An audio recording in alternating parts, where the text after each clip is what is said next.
We have Sam Darnold and the Seattle Seahawks taking on CJ Stroud and the Houston Texans in Seattle. This year, Week 7, 2025 prediction and preview video. Let's get straight into it with the home team here, the Seattle Seahawks. They're currently one of the best teams in the NFC.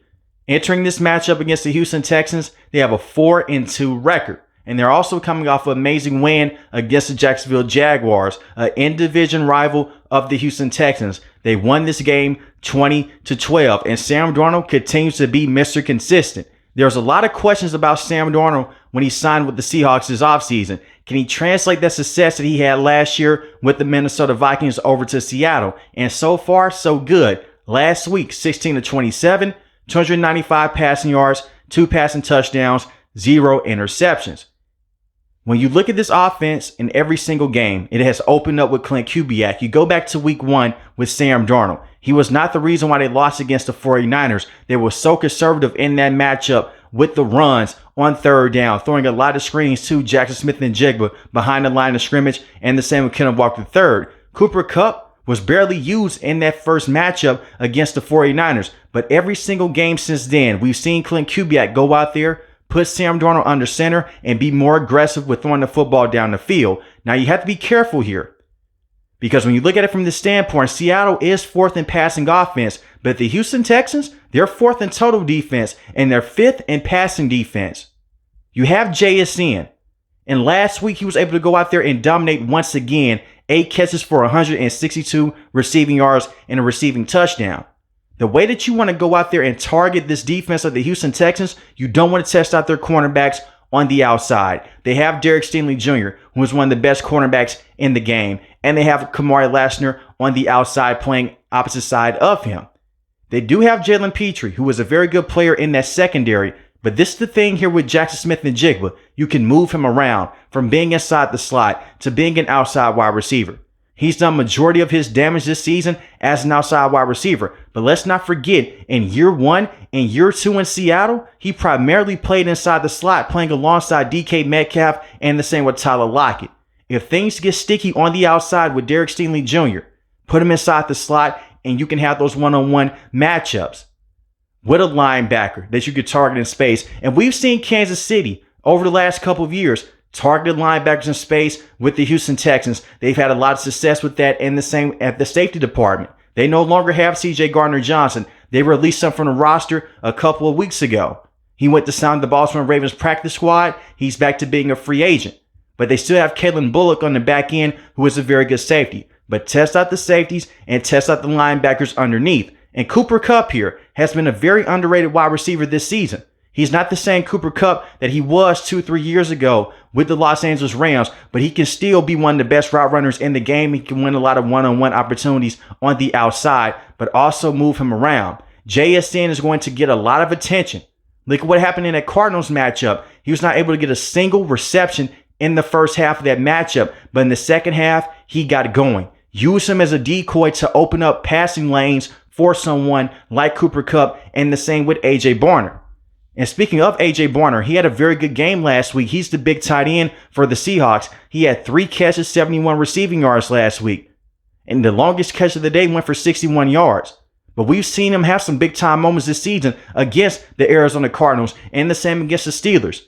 They have tough linebackers in coverage. The same here with the Houston Texans. You can target out those linebackers in the middle of the field, and you can trust A.J. Barner to handle out that load there. And you have Cooper Kupp, 2 catches for the receiving yards last week, 1 receiving touchdown. And JSN, this is Jackson Smith and Jigba, who I'm talking about here when I say JSN. He currently leads the league in receiving yards with 696. Feed him, but be very careful. It's going to be fun to see this passing defense go against this passing offense of Seattle. And the one thing that does concern me, even though Seattle's passing offense has been tremendous with Sam Darnold being under center, the rushing offense hasn't been up there. They're 23rd in rushing offense.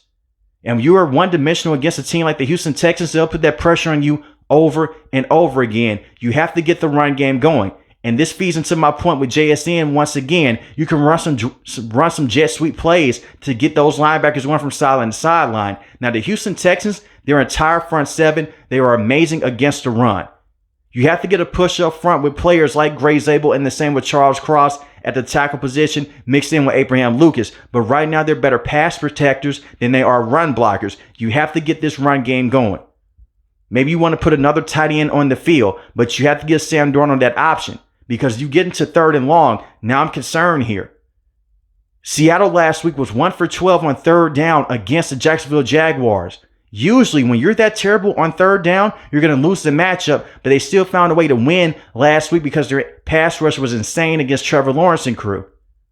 But you need to be more efficient on 3rd down. Stick to the script. Try to get that run game going. I'm not saying that you have to go out there and rush for over 150 rushing yards in this matchup. I think that's unrealistic, but get Kenneth Walker III going in space. Maybe you run some pistol in this matchup to set up those blocks and you give him some room to work with. Give him some separation. Kenneth Walker III is a very explosive running back. But right now, as soon as he gets the football, he's running into a wall. You go into that pistol formation, you have those blocks set up. He can catch the edge. He's not an inside runner right now. And we have seen him have some good plays this season against a team like the Steelers, where he had very good production in that matchup. And we all know with Zach Charbonnet, he's more so of a bowling ball running back. Has some quickness to him. But he's going to be able to go out there and get you 2 to 3 hard yards at a time. But give Sam Darnold that insurance on the back end by having that run game to help him out.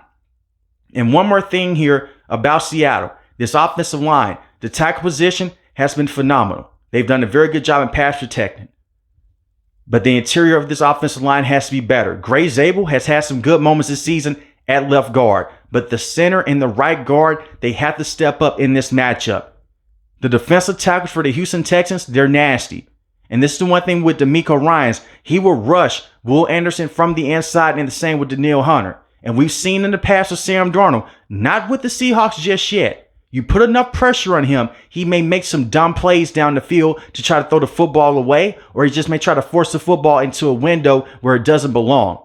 You don't want to have those mistakes there. So the interior of this offensive line has to step up, and I love the weapons that they have at the receiving position, mixed in with Torrey Horton. Don't sleep on him. Very good rookie that has 3 receiving touchdowns, and he's a huge deep threat going down the field. Now, defensively here with the Seattle Seahawks, their defense is insane. They're 2nd in rushing defense, and you had 7 sacks last week with a banged up defense. Basically, all your starting corners are out.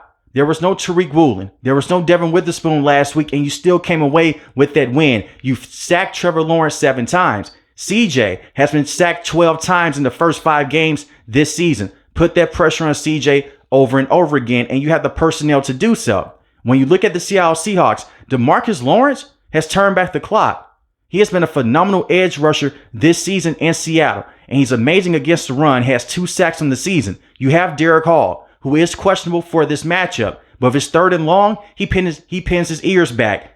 He has one job on this field, and that's go out there and get to the quarterback as much as possible. He's been solid against the run, but that's no longer his role here anymore. That's why they signed DeMarcus Lawrence in free agency. If you could put enough pressure on CJ and you get some of those big time names back on the back end, you should be okay in this matchup. Take away Nico Collins at all costs. And if you are Ernest Jones, be prepared to watch Dalton Schultz a lot underneath. I can easily see the Houston Texans running a lot of quick game in this matchup. If that is the case, sit on top of those routes over and over again. And one thing to bring up here, the Baltimore Ravens have given the Houston Texans a lot of problems in the past. Not this season, because the last time we saw the Houston Texans play, they beat them 44-10. But who was the defensive coordinator in CJ's rookie season when they gave him a lot of problems? Mike McDonald. He's now the head coach in Seattle. He's played them very well in the past. And with the different formations that you can run, because of the versatility that you have on defense, you can confuse him at the line of scrimmage. You have Byron Murphy, who has been a phenomenal run stopper. He can push the pocket. He can get to the quarterback. And Leonard Williams right now, he deserves to be in Defensive Player of the Year conversations. He has been a tremendous defender based off of last season and early this season. But they have a lot of players up front that can get to the quarterback over and over again. Tariq Woolen will play in this matchup. He was a full participant in practice. They need more out of him. He's been very inconsistent since his rookie season, dealing with a bunch of holding penalties, a bunch of pass interference plays. He needs to be better on the back end. And they may not even match him up with Nico Collins the entire game. If they're able to go out there and they're able to get their best cover cornerback in this matchup in Devin Witherspoon, you give him that adjustment. And you give him that assignment in general to go out there and just guard Nico Collins and have him blitz off the edge. Then you put roll coverage on Nico Collins and be on lookout for Christian Kirk, who is a definition of a man beater.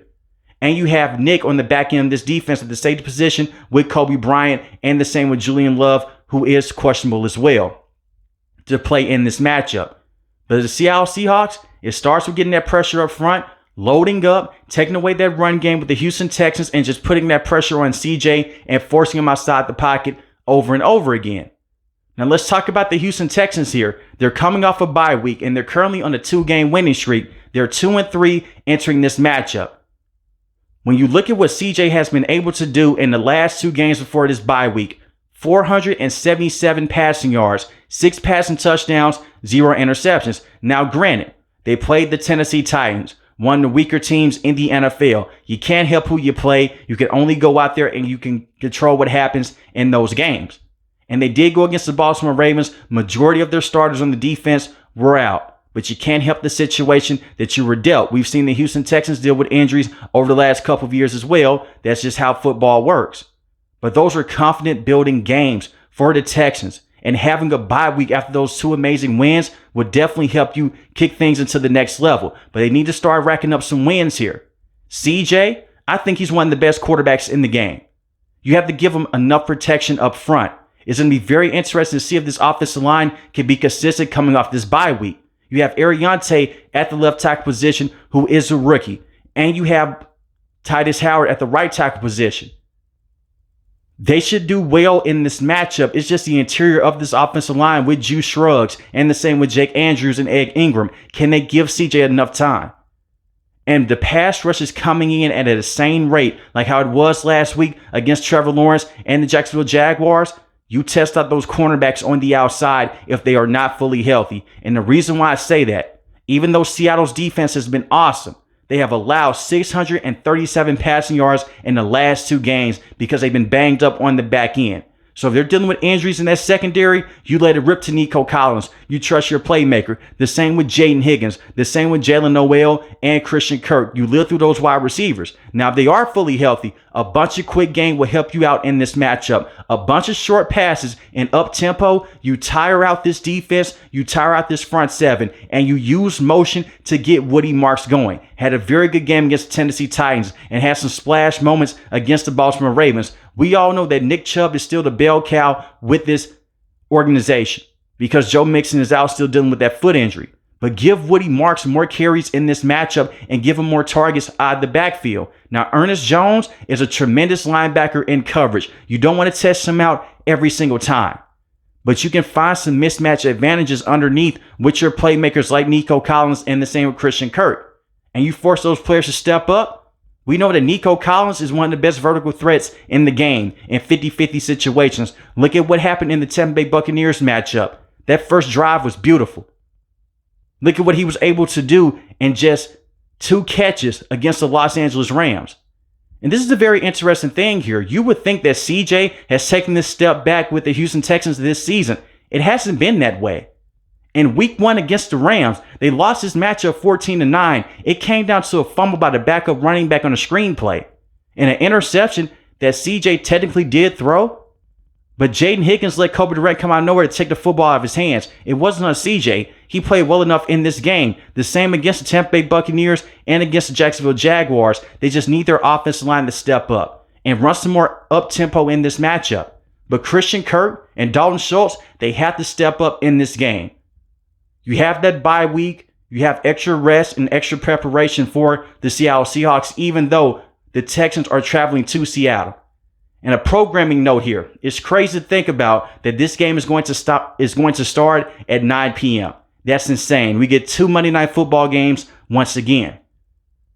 But I have enough faith in CJ in this matchup. It just comes down to the brand new offensive play caller in Nick Caley and this offensive line. And if they can run the football enough in this matchup, because you look at it from the standpoint, Seattle, second in rushing defense, the Texans, they haven't been a great rushing team this year in terms of running the football on the offensive end. So you create some of those rushing lanes up front and hopefully Nick Chubb can hit the hole for a couple of hard yards, and the same with Woody Marks going up the field.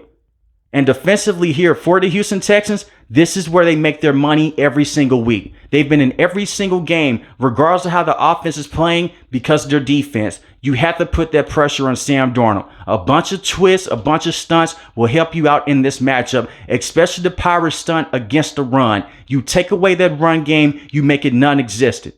You put a lot of pressure on Jackson Smith and Jigba, and you force Cooper Kupp and those other weapons to beat you on the outside. And they have the defense to do so. They're 5th in passing defense, 7th in rushing defense, 4th in total defense for a reason. But this is a Will Anderson game, and the same with Danielle Hunter. They have Sheldon Rankins and Mario Edwards. Both of those defensive tackles, they can stop the run, they can collapse the pocket. And Sam Darnold has very good athleticism, but the same with Will Anderson. We've seen him keep up with quarterbacks like Patrick Mahomes, the same with Josh Allen in space, and the same with Lamar Jackson. He's perfect at contained coverage on the edge and just going out there and sacking the quarterback in tight situations. This should be the game for him. Henry To'oTo'o, Azeez Al-Shaair, they need to be better in coverage in this matchup, and the same with EJ Speed, because Seattle, they will go out there, they will target those linebackers in space over and over again, and you want to force Seattle to be on 3rd and long. That's so you can pin your ears back, play some zone coverage on the back end, or just play off man coverage. But I find it hard to believe, besides JSN, a wide receiver will go out there and constantly beat the secondary of the Houston Texans with how they're set up right now with Kamari Lassner, Derek Stingley Jr., Kalen Bullock, and the same with Jalen Petrie. This is going to be a fun matchup here all around for both teams. And usually when we see two very good defenses, this season has been so unpredictable. It's usually high-scoring games. Look at the Tampa Bay Buccaneers and the Seahawks a couple weeks ago. Sam Darnold had 4 passing touchdowns in that matchup, 1 interception. It ricocheted off the lineman's helmet. That game ended 38-35. You look at the Houston Texans. The last 2 games that they've played have been phenomenal. And you would think, hey, maybe they'll go out there against Tennessee Titans. They may take a step back. No, they won the game 26-0. So I believe the Houston Texans are on the come up in the AFC. But it is very tough to win games in Seattle. And the way that Seattle's looking right now, with injuries and without injuries, they have been a consistent team all the way through. I believe that the Seattle Seahawks will win this matchup and have them winning this game by 3 points, 24-21. But I can see either team winning this game. But let me know in the comment section below, who do you have taking this matchup, Seattle or the Houston Texans? If you're new to the channel, hit the subscribe button. If you like the video, hit the like button. Most importantly, I want each and every last one of you guys stay safe, stay positive. Thanks for the video, guys. God bless. Peace.